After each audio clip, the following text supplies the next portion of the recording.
என்ன இந்த வீட்ல யாரு கேள்வி கேட்டாலும் நீங்க என்னன்னு கேக்குறது இல்ல, எனக்கு சப்போர்ட் பண்றதும் இல்ல. ஆனா அழகுமதிக்கு மட்டும் அவ்வளவு சப்போர்ட் பண்றீங்க. அவங்க ஹாஸ்பிட்டலுக்கு போறேன்னு சொல்லும்போது ஒரு வாட்டி சப்போர்ட் பண்ணீங்க.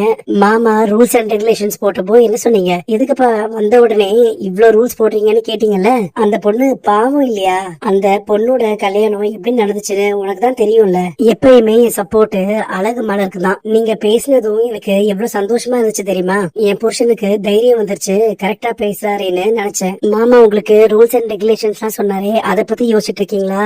அவரு பேசுற அளவுக்குலாம் அவ்வளவு ஸ்ட்ரிக்ட் கிடையாது. இந்த வீடு அவ்வளவு பயங்கரமான வீடும் கிடையாது. எங்க வீட்டுல நான், எங்க அம்மா, எங்க தம்பி 3 பேர் தான். இங்க ஆளுக அதிகம், வீடும் பெருசு.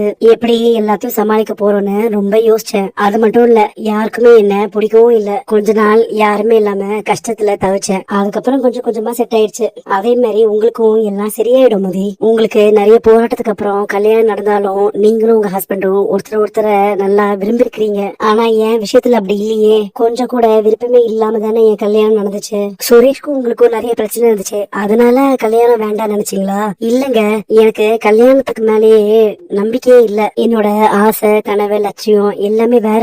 வேலை பெர்மனன்ட் ஆகணும், PhD கம்ப்ளீட் பண்ணணும், எங்க அப்பா அம்மாக்கு நான் சப்போர்ட் பண்ணணும், என் தங்கச்சியை நல்லா படிக்க வைக்கணும், இப்படி நிறைய ஆசைப்பட்டேன். நான் எப்படி அவரோட ஒரு லைஃப் வாழ போறேன்னு நினைச்சாலே எனக்கு பயமா இருக்கு. நீ நினைக்கிற அளவுக்கு சுரேஷ் ஒன்னும் மோசமானவன் இல்ல. உனக்கு போக போக தான் புரியும். வீட்டுல எல்லார்கிட்டயும் அவன் நல்ல மாதிரியா தான் நடந்துப்பான். அவனை நினைச்சு நீ பயப்பட வேண்டாம். அது மட்டும் இல்ல, வீட்டுல நாங்க இவ்ளோ பேர் இருக்கோம், நாங்க எல்லாருமே உன்னை பார்த்துப்போம்.